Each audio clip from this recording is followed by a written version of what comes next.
শক্তির মন্দির আট ভাই বোনের সোপান। মধ্যে দ্বিতীয় ছিলেন সিরাজ শিকদার। বড় ভাই বাদদা আলম ছিলেন গাইবান্ধা মহকুমা ইঞ্জিনিয়ার। 1971 সালের 24 এপ্রিল পাকিস্তানি বাহিনী তাকে হত্যা করে। মৃত্যুকালে সিরাজ শিকদারের বয়স হয়েছিল 32 বছর। ছোটবেলায় লেখাপড়া করেন বরিশালে। বরিশাল জেলা স্কুল থেকে ম্যাট্রিক ও ব্রজমোহন কলেজ থেকে আইএসসি পাশ করেন। এ সময় তিনি কলেজ সংসদের কর্মকর্তাও নির্বাচিত হন। প্রকৌশল বিশ্ববিদ্যালয় থেকে তিনি প্রথম শ্রেণীতে সিভিল ইঞ্জিনিয়ারিং পাশ করেন 1967 সালে।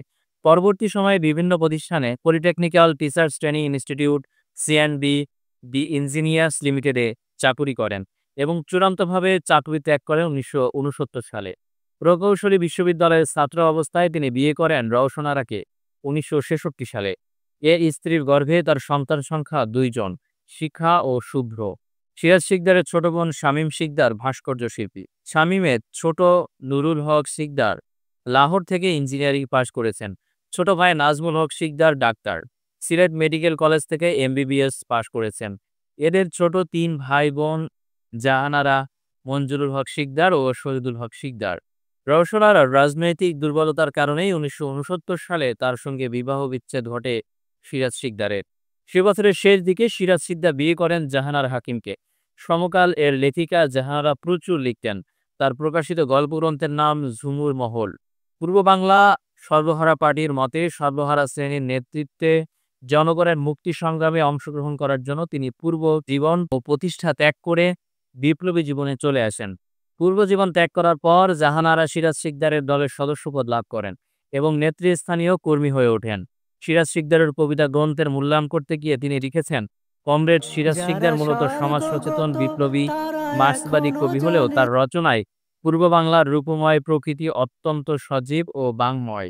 দীর্ঘ বিপ্লবী চেতনার সঙ্গে কবির সৌন্দর্য সচেতন মানসিকতার স্পর্শ ও গ্রন্থে সর্বত্র সুস্পষ্ট।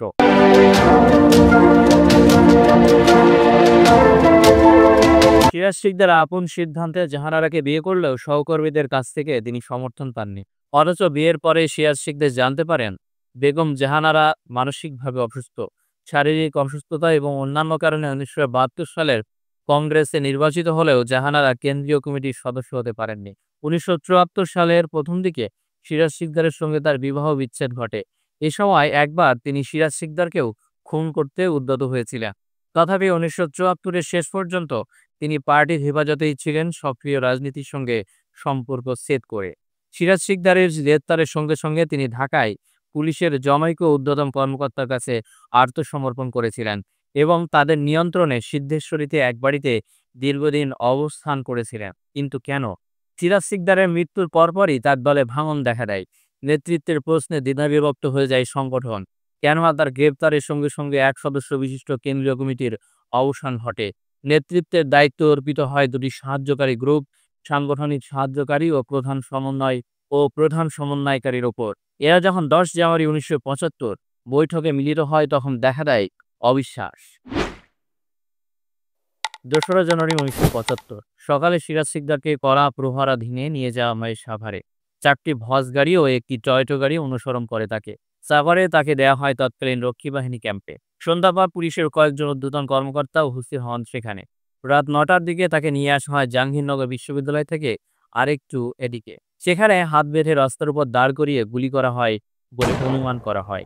পার্শ্ববর্তী এলাকার যারা গুলির শব্দ শুনেছেন তারা কেউ ভয়ে বের হননি। ভেবেছেন সে সময়ের নিত্যদিনের মতোই একটি ঘটনা। পরদিন অনেকেই রাস্তার উপর দেখেছেন জমাট বাঁধা রক্তের দাগ। মৃত্যুর পর তার লাশ নিয়ে আসা হয় স্পেশাল ব্রাঞ্চে। সেখান থেকে নেওয়া হয় কন্ট্রোল রুমে। তারপর পাঠানো হয় মর্গে। 3রা জানুয়ারি বেলা 1:15টায় হাসপাতাল মর্গ থেকে দাফনের জন্য তার লাশ নিয়ে যাওয়া হয় আজিমপুরে। কর্তৃপক্ষ ব্যবস্থা করেছিলেন সাধারণ কবরে দাফন করতে। এতে তার পিতা ক্ষুব্ধ হয়ে ওঠেন। পিতা আব্দুর রাজ্জাক শিকদার হুমকি দিয়ে বলেন, কবরের জন্য জায়গা কিনতে না পারলে আমি অস্বীকার করব এই আমার ছেলের লাশ নয়। বাধ্য হয়ে কর্তৃপক্ষ নথি স্বীকার করতে বাধ্য হয়। নির্ধারিত সময় মোহাম্মদপুর কবরস্থানে কবর হবে, কিন্তু পুলিশ প্রহরা থাকবে 1 মাস। সিরাজ শিকদারের মৃত্যুর পর অধুমালুপ্ত বাংলার বাণী উপসম্পাদকীয় কলামে 5 জানুয়ারি 1975 মন্তব্য করে লেখা হয়, বিপ্লব করিবার জন্য চারু মজুমদারকে যে কল্পনা বিলাসে পাইয়া বসিয়াছিল তাহার পরিণতি সকলের জানা থাকিবার কথা। সিরাজ শিকদারের পরিণতি তাহার চাইতে ভিন্নতর কিছু হয় নাই। সিরাজ শিকদার ধৃত হইয়া মৃত্যুবরণ করিবার পর আশা করা যায় যাহারা এদেশের সন্ত্রাসবাদী তৎপরতাকে রাজনৈতিক কৌশল হিসেবে গ্রহণ করিয়াছিলেন, তাহারা অতঃপর নিজেদের ভুল ধরিতে পারিয়াছেন।